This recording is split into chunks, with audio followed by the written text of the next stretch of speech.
The Matrix, expand our minds and make us all think. How's everybody doing? Well, it's a beautiful day and we got lots to discuss today.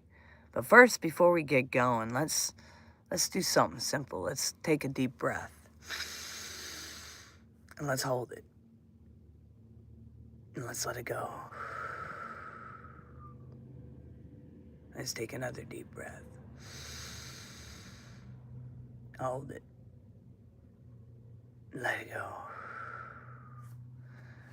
And let's put our hands on our hearts and say the matrix system, the fallen mindset, the diablos, we say deactivate, turn off. Now we speak to the divine spark, our original blueprint of our original designs, creator mode. Fully activate, fully on. Take a breath and hold.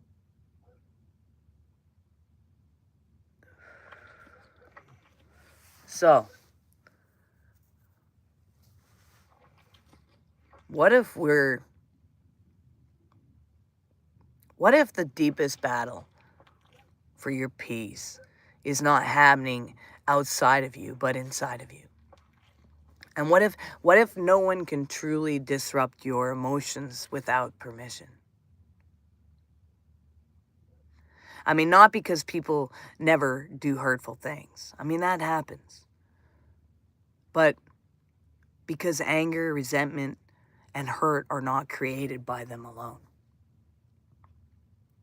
They're created in the space between what happens and how you respond to what happens. And in that space lives your conditioning, your past, your beliefs about yourself, and the parts of you that you have been avoiding for years. And this is why two people can face the exact same insult, and one brushes it off while the other stews in it for days, even weeks, even months. And the difference is not the insult itself. The difference is the inner landscape that insults the land on, that it lands on. And the inner wounds already there, the story's already there, the identity already there. See, we have been trained to say, you made me so mad. They ruined my day. She hurt my feelings. And that language sounds normal because it's been programmed to us. But inside it is a hidden belief. You control my inner world. You give your power away. I don't. Yet between the stimulus and the response, there is this gap. In that gap lives your thoughts, your memories, your beliefs, and your nervous system patterns. And you are not just reacting to what was said. You're reacting to what that comment touches inside of you. So when someone ignores you and you feel rejected, that rejection is not born in that moment at all. It comes from your past. And it comes from your history. It comes from the inner identity you have worked so hard to maintain from childhood. The brain learns patterns through repetition.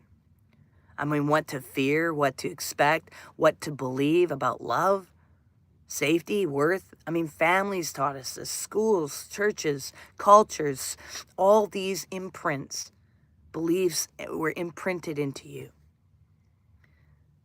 I must be perfect to be loved. I must perform to be accepted. I must wear these right clothes to be not made fun of or bullied. I am only valuable when I am performing or pleasing. And these become automatic programs running in the background.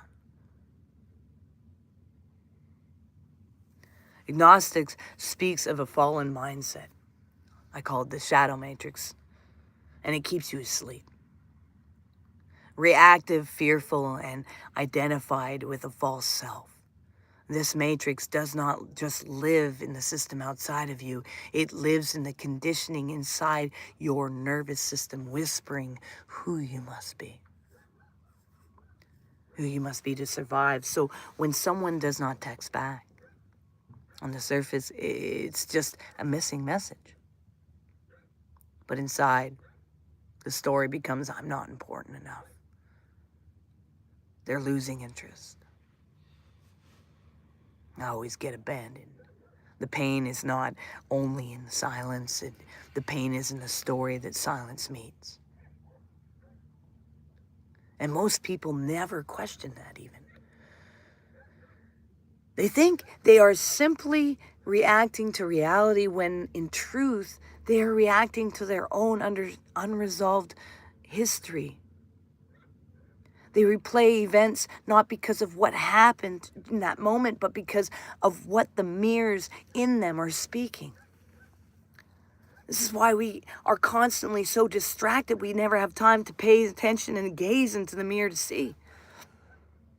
This is why knowing yourself is so important. As I talk about becoming your best friend. Knowing yourself means you begin to recognize those inner sentences you say about yourself when you feel rejected, ignored, or criticized. And you are not the reaction. You are the awareness that sees the reaction. And philosophers call it contemplative traditions have always pointed to this deeper self behind the thoughts and emotions. Mindfulness practices, modern psychology even echoes the same thing. Learning to watch thoughts, feelings arise without immediate identifying them. And when you say, I am angry, you merge your identity with the emotion. And when you say, I notice anger is present, you create a sacred gap. And you think of nature. At least I do. You see, a tree does not become the storm. It stands firm with its roots in the ground. It experiences the storm. But a river does not become the rock. It flows around the rock. In the same way, you are not the storm of your reactions. You are the awareness that can choose how to move through them. And when we pay attention, when we begin to see ourselves this way, something shifts within us. We move from being fully possessed by emotions to becoming the one who can witness it, breathe it, and choose the next step, what they're going to do to not continue in that storm. See, most people are not truly living, actually. They are reacting to everything around them. They are performing, they are defending, they are surviving on autopilot. And what we call ego is often survival identity. And this mask to avoid pain and gain approval. I mean, if you can't be alone, there's a real question to start asking yourself. What am I afraid of? What am I afraid of within myself? See, a huge portion of our behavior is automatic, driven by unconscious habits and defensive patterns learned early in life. And the brain loves efficiency, so it runs scripts instead of fresh choices. And that is why the same kinds of comments trigger you in the same way again and again and again, and you lose your stuff. And Gnostic texts speak of the humanity as asleep, living in ignorance of their own nature, ignoring their own true nature, the original blueprint of their designs, hypnotized by appearance and reactions. Awakening is remembering. I'm not the mask. I'm the one wearing it. Many of us are living in relational mode, and we constantly adjust ourselves to other people's moods, expectations, and judgments. We are not asking and judge, we are not asking, who am I really? We are asking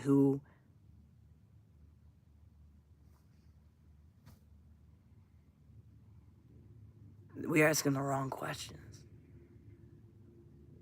And if you're not asking, who am I really, that's not really living. We're asking the wrong question, and what we're asking is, who do I need to go to be to not be rejected? So nobody leaves me. So nobody disproves. That is not living. That is bargaining for your safety. Howdy. This is why you may find yourself exhausted, drained, burnt out, and yet still performing. You are acting out roles to avoid being abandoned or judged. You are protecting an identity. And you build to survive the environments you grew up in. And then when someone says something small, the identity feels threatened by all the other things. A simple comment touches the very thing you have been trying to protect. And suddenly it feels like an attack on your entire being. See, the people who trigger you the most become your greatest teachers. They really do. When I get triggered by someone, I take that and go, okay, I need to go gaze in some mirror time, man. I need to go separated and go into nature, go sit by the ocean, whatever the heck, and I need to go and gaze into my mirror. Because they reveal exactly where you are still attached to things. And you can only see certain things in others because they're in resonance with you, within you. And what you react to strongly, whether intense attraction or intense hatred, often points to unintegrated parts of yourself. A trigger is a mirror held up to your nervous system. Right? Yeah, nature's my jam too, man. Big time, you know that. But I mean, you might be enraged by someone's arrogance, and underneath that rage, there may be your own fear of being seen as too much, or disowned desire to be confident and unapologetic. You may be crushed by someone's silence, and underneath that silence sits the old wound that says, I only exist when I am noticed. So when you feel the sting or of a trigger, instead of immediately saying they are the problem, you can begin to ask, what in me is being revealed right now? What am I holding on to that makes this so sharp? And this is where the work begins. This is where the story turns from blame to self-discovery. This is where triggers become invitations and not just injuries. And you start to see that you are not just reacting to what is in front of you. You are reacting to everything unresolved behind you. And the moment you stop saying they made me feel this way and start asking what in me is ready to be healed, the entire direction of your life changes. And I mean, let's bring this all the way home into your body, into the science of reaction. When something feels threatening, emotionally or physically, your nervous system activates stress response, fight, flight, or fawn. And the body prepares to defend, run, shut down, or please. And these reactions are incredibly fast. And they often happen before conscious thought. Over time, your nervous system, pairs certain situations with certain emotions, reactions. Raised voices means danger. Silence means abandonment. And criticism means worthlessness, not worthiness. You don't feel worthy and you feel worthless at that moment. But so when someone raises their tone, your body is not just hearing this moment, it is hearing every moment in history where the tone meant something unsafe. When someone goes quiet, your nervous system remembers all the times silence meant you were forgotten or unresolved. Understanding this is not meant you to blame yourself for your reactions. It means you recognize that your reactions live in your body, your history, your patterns, and because they live in you, they can be worked with, healed, and transformed. And imagine what becomes possible When you stop living in autopilot, instead of immediately lashing out, shutting down, or chasing what someone you're wanting to chase for the reaction lives, and it is tightness in your chest, heat in your face, a knot in your stomach, and you name sensations, you take a few slow breaths and you simply say within yourself, I see you.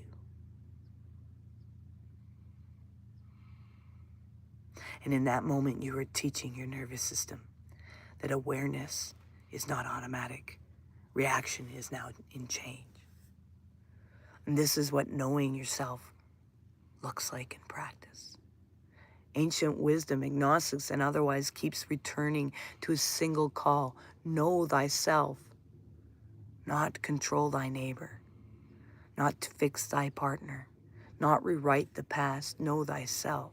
Knowing yourself in this context means reorganizing your pattern of reaction, seeing your fears and attachments honestly, understanding the roles you play to be accepted, and sensing the deep awareness that is not any of those roles.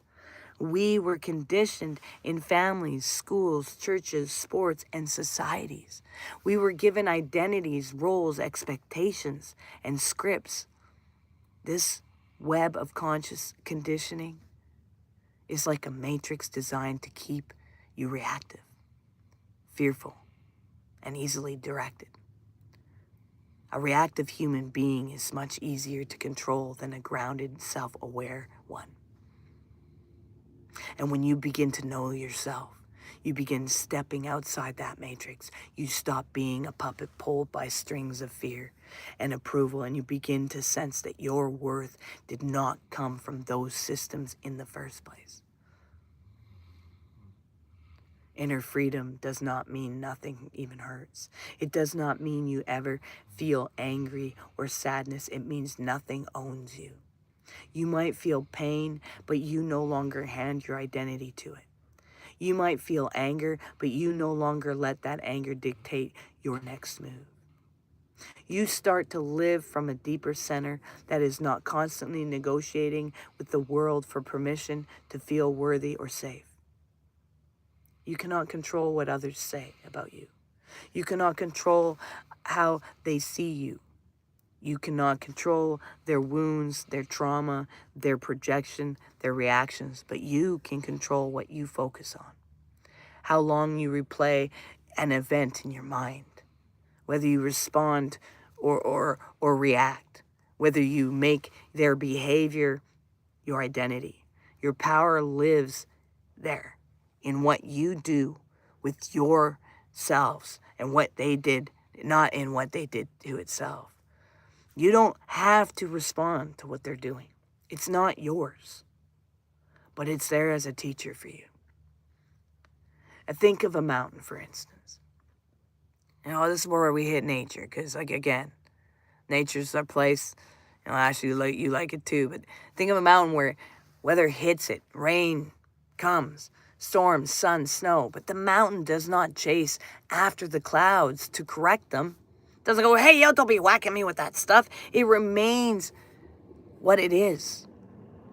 When you rest in your true self, you become like the mountain, present, grounded, not easily moved, and you become unshakable, not by hardening your heart, but by anchoring your identity in something deeper than other people's behaviors. And when you know who you are, you stop. Outsourcing your worth to like comments and options. From this place, your relationship changes. You stop living in constant relationship mode, and where your entire life is a reaction to other people's moods. And you stop explaining yourself to everyone who misunderstands you. And you stop twisting yourself to fit into spaces that keep wounding you. And you begin to say, I will not give my peace away to those who do not even know what they are doing. Thank you.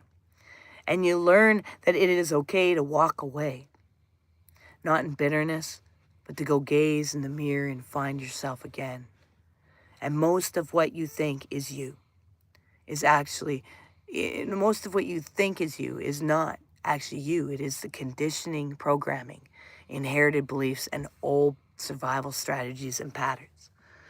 And the fallen mindset in the matrix, whatever name you use, it wants to keep you in fear, in reaction, and in blame. Because a human being locked in fear and blame is very easy to steer, and very easy to direct, and very easy to consume. But you are not here to live in autopilot. You are not here to spend your life saying, they made me feel this way. You are here to know yourself. You are here to conquer your inner chaos, not by suppressing it, but by bringing awareness to it. You are here to choose your response instead of letting ego drive your next move. From this moment on, every trigger can become a mirror. Every sting can become a doorway. And when someone triggers you, you can see it. You can see it as a chance to see yourself more clearly, not a reason to shame yourself, but a chance to witness where you are still attached, still afraid, still defending. And as you live this way, you will notice something. People still have their chaos. They may still lie, project, misunderstand, attack, or withdraw, but their chaos will no longer have the same power to pull you in. You may feel the initial sting, but you will catch it. You will breathe. You will ask, what in me is being touched? You will respond from awareness rather than reaction. Your peace will no longer be something the world can casually take away because it no longer is rooted in the world. You're not your actions. You're not your pain. You are not your stories you were conditioned to believe are real. You are the awareness watching those waves rise and fall. And the more you rest in that awareness, the more unshakable you become. You are the spark of the divine. And you stop trying to control things that are not yours to control. And your worth, you return to the simple, powerful truth that your peace is from within. And as you move forward, pay attention as the moments that sting, if they sting, it means you have a place to start. That sting is not signs of failure. It is a signal to where your work lives. And that is where you step out of avoiding life and step into facing it deeply. And as you live from that place, awake in the ground centered, people will notice. They will bring you their storms all of a sudden, but you will not drown in them. You will stand as a reminder that it is possible to live another way. And the question for you now is this: where in your life will you stop saying they made me feel and start asking what in me is ready to be healed? Because that's what's important. All right, peace and love, you guys. May you have a wonderful day, and we'll see you guys tomorrow.